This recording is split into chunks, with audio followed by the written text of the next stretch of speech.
진짜 뭐 이런 일도 있네요. 정수기 배관 시공을 잘못하니까 진짜 일이 이렇게까지 커졌는데, 아무튼 그래도 이게 원인이 정확히 밝혀져서 다행입니다.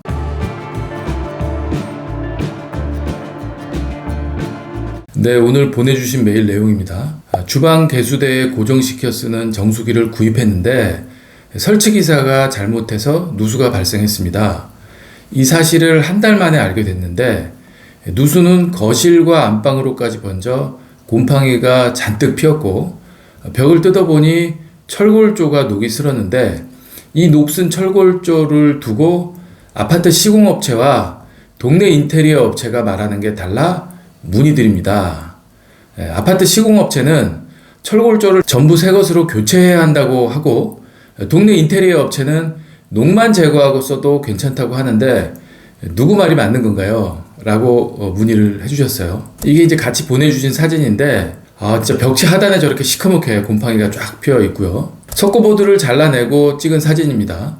아까 철골조가 녹이 슬었다 라고 하셨는데, 경량 벽체 안에 저렇게 세워지는 스터드, 이걸 철골조라고 이야기하신 거예요. 이걸 이제 C 스터드라고 하는데, 역시 여기에도 녹이 벌겋게 슬어 있습니다. 진짜 뭐 이런 일도 있네요. 정수기 배관 시공을 잘못하니까 진짜 일이 이렇게까지 커졌는데, 아무튼 그래도 이게 원인이 정확히 밝혀져서 다행입니다. 누수하자에서 제일 힘든 때가 이 원인을 못 찾는 거거든요.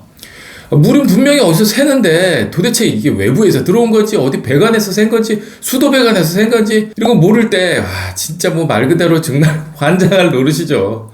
이분도 아마 처음에는 이게 무슨 일인가 하셨을 거예요. 아무튼 그래서 물이 샌 원인은 잘 찾으셨는데, 근데 이제 이분은 해결책이 문제인 거예요. 전문가분들한테 두 군데에 의뢰를 했더니 두 군데에서의 해결책이 너무 달라. 그럼 혼란스럽죠. 그래서 결론 먼저 말씀드리면, 저 상태라면 교체 안 하고 녹만 제거하고 그대로 쓰셔도 될 것 같습니다. 왜 그렇게 생각했는지, 그리고 이걸 또 보수하면서 좀 추가적으로 이런 거 주의하셔야 됩니다라는 어떤 그 주의해야 할 사항, 이런 게 좀 있는데, 이걸 오늘 좀 말씀드리겠습니다.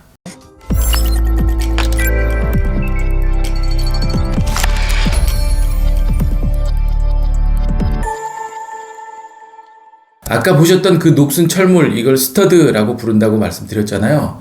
이 단면의 모양이 C 모양이어가지고 C 스터드라고 부르고, 이거 말고도 CH 스터드, E 스터드, J 런너, 이런 식으로 알파벳 모양을 따서 명칭을 붙인 것들이 있습니다. 아무튼 이렇게 벽이 서는 자리에 이렇게 쭉 세워놓고 밑에 이제 런너 깔고 스터드를 이렇게 세우게 되죠. 450 간격으로 세웁니다. 석고보드를 붙이려고 그렇게 간격을 깔아요. 밑에 사진. 이렇게 하고 나서 스터드 양쪽 면에 석고보드를 붙일 건데, 두 장씩, 차음 성능 때문에 보통 두 장씩 다 붙입니다. 한쪽 먼저 붙이고 나서 내부에 글라스울이라고 하는 차음제를 넣죠. 저 글라스울이라는 차음제는 내부 인테리어 자재로 굉장히 좋은 자재거든요. 그 유리를 실처럼 이렇게 가늘게 뽑아요. 그래가지고 솜잎을 만들듯이 이렇게 이제 만든 건데, 단열성도 좋고 흡음 성능도 굉장히 우수하고요.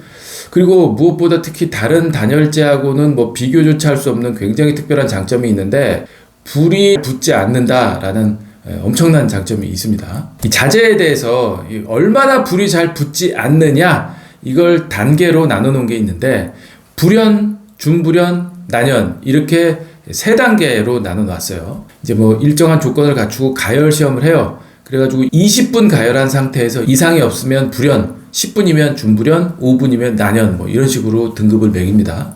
이 글라스울은 3단계인 불연, 중불연, 난연, 이 3단계 중에 제일 높은 등급인 불연제 단계에 속하는 단열재예요. 그래서 세대 내에 혹시 화재가 발생하더라도 유독가스 발생도 없는 굉장히 안전한 자재고, 그래서 완전히 특별한 자재인 거죠. 아무튼 다시 메일 내용으로 돌아가서, 이 스터드에 생긴 녹은 그냥 닫고 그대로 사용해도 된다라고 말씀드릴 수 있는 이유가, 첫 번째, 녹이 또 생기지 않을 거니까. 한 달 만에 찾은 거잖아요.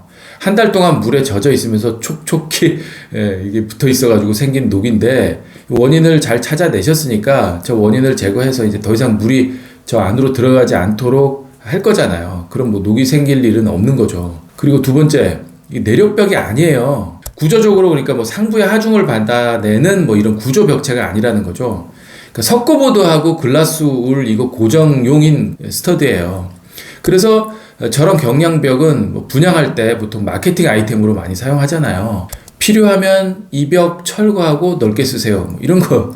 방 3하고 방 2 요 사이 벽은 경량 칸막이 벽으로 했으니까 혹시 두 개 터서 넓게 쓰고 싶은 분들 터서 쓰세요. 뭐 이제 이런 내용인 거죠. 그러니까 철거해도 구조적으로 아무 문제 없는 부분이다. 뭐 이런 얘기예요. 아무튼 그런 이유로 저 스터드는 그냥 쓰셔도 되는데 다른 주의사항이 좀 있습니다. 이 글라스 울이 좋은 자재임에는 틀림없는데 이게 결정적으로 습기에 좀 약합니다. 이 솜잎을 갖다 그랬잖아요. 그래서 물이 있으면 뭐 그대로 다 흡수해버려요. 그래서 이런 단점을 보완하려고 시공할 때 꼭 세 가지를 지켜야 되는데 1번 비닐팩에 쌓여 있는 상태로 시공을 해야 돼요. 그러니까 혹시 습기가 뭐 외부에서 들어오든 뭐 내부에서 생기든 어쨌든 물이 떨어지더라도 그 솜잎을 안쪽으로 들어가지 말고 겉으로 그냥 밑으로 떨어지라고. 그래서 꼭 비닐팩 안에 넣고 시공이 되어줘야 된다. 두 번째, 글라스 울 하단 부분에는 EPS 단열재를 깔아 놓고 그 위에 글라스 울을 얹어야 돼요.